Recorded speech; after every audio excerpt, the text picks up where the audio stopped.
Ladies and gentlemen, if a wonderful, morally superior, highly educated liberal Democrat stumbles upon this channel and this segment and asks, or says, this is absurd, this is hyperbolic, Alvin Bragg, the Manhattan District Attorney, would never drop the case. Well, ask yourself, everyone should ask themselves, what would happen? How would Democrats and media react if Hillary Clinton was indicted for servers in 2016 in 2023 because of misdemeanors in a red state elevated to felonies, even though, and the rebuttal would be, James Comey said there was no reasonable prosecutor. Why are they indicting Clinton? Imagine if the tables were turned to everybody, Democrat, Republican, everyone watching. Happy Easter. Have a beautiful day, everyone. And happy Passover, Chag Sameach to everybody. But happy Easter. And ladies and gentlemen, imagine if the tables were turned. Imagine if the tables were turned. Oh, and happy Ramadan to everybody watching also as well. Imagine. Oh, Ramadan Kareem to everyone watching, or Ramadan Mubarak. And to everyone watching as well. Imagine, ladies and gentlemen. Imagine if you had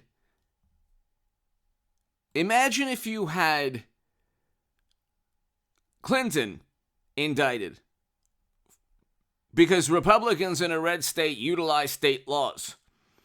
Now, to go after a Democrat. Now, I think Hillary Clinton will be the 24 nominee. But Alvin Bragg is going to be compelled to testify by Jim Jordan. The article will be below, or the YouTube segment from Fox News. Jim Jordan, we want Alvin Bragg to testify. We'll talk about this tonight also on the live stream. On the live stream this evening at around 9 p.m. Pacific time. So be here at 9 p.m. Pacific time, ladies and gentlemen. But ladies and gentlemen, be here for the live stream. But with Alvin Bragg, the Manhattan District Attorney, eventually testifying, or being compelled or forced to testify, because he utilized a federal statute that didn't exist. He didn't even list the federal crime within the indictment because there wasn't one. The FEC didn't find Trump. The questions that Jim Jordan and James Comer will ask him are the following. Did you have any contact or communication with Democrats, Democratic National Committee, lawyers, public relations executives, attorneys for the Democratic Party, Michael Avenatti, when he was being consulted and advised by a Hillary Clinton super PAC? I believe it was Ready for Hillary. So Clinton is a part of this as well. I think she'll be the 24 nominee for the Democrats, but she's a part of this as well. Everything that Trump had to endure emanated from Bill and Hillary. Steele dossier, server nonsense that they accused him of, which is really hilarious. With the Durham probe found that out. You had loyalists that were siding with Clinton that are promptly working. There's a reason you have former Federal Bureau of Investigation officials and Adam Kinzinger working for CNN. Let that sink in for a second. Think about that for a second.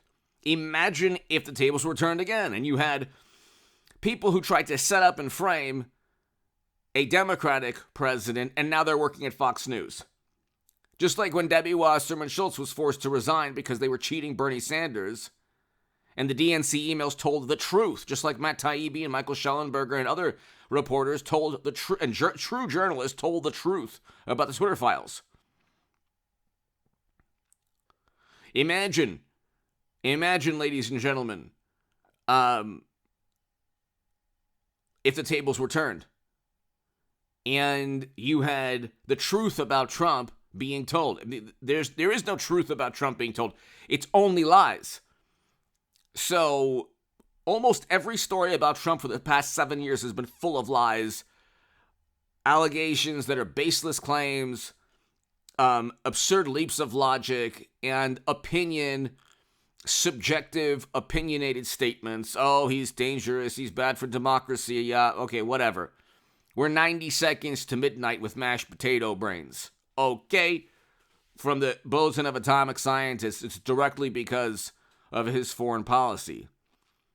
Directly because of his foreign policy. Okay, we can get into that forever, but...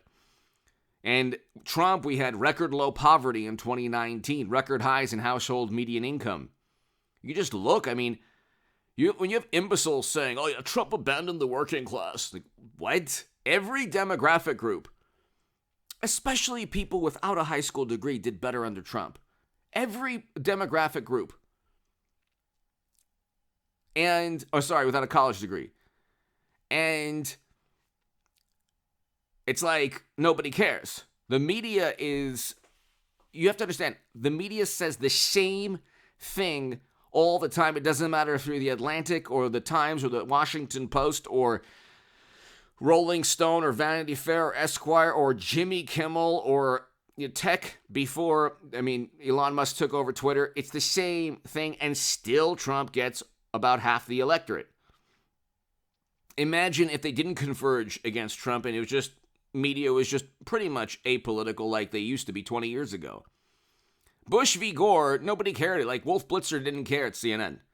Okay, remember that? Hit subscribe to this channel right now, ladies and gentlemen, if you've lasted this long. And be here tonight for the live stream at 9 p.m. The Manhattan District Attorney will not want to testify about all the connections that he has, that the Attorney General has, that other Democrat prosecutors have to the Democratic National Committee or public relations executives. Or, like, for example, you have the National Enquirer and other publications involved in this, or National Enquirer. Well, why did Stormy wait until 2016, October of 2016? The rebuttal from her to Piers Morgan was, well, she waited for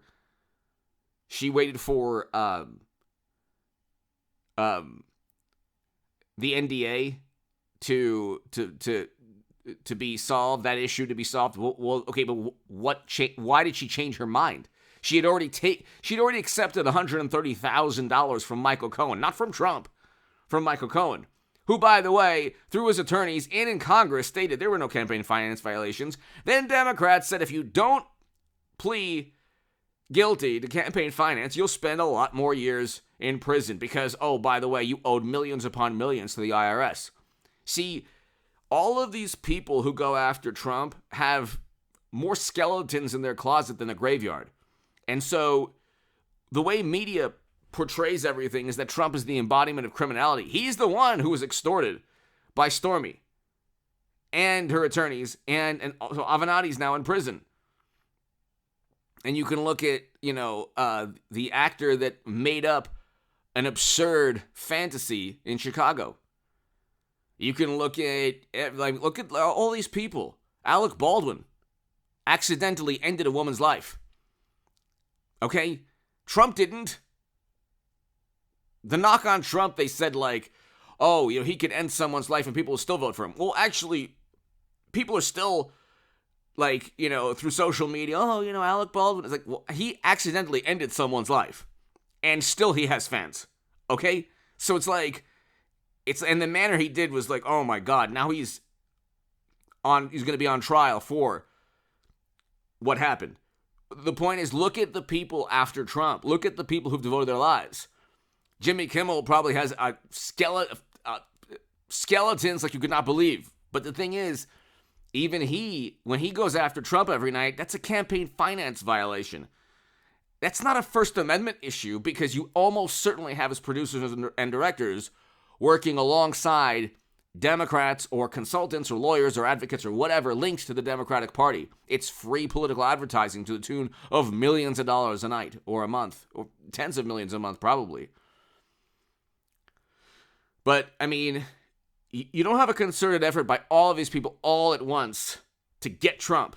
And so the Manhattan DA will have to explain any ties that these prosecutors have, which are probably numerous, to the Democratic Party. Be here tonight, 9 p.m.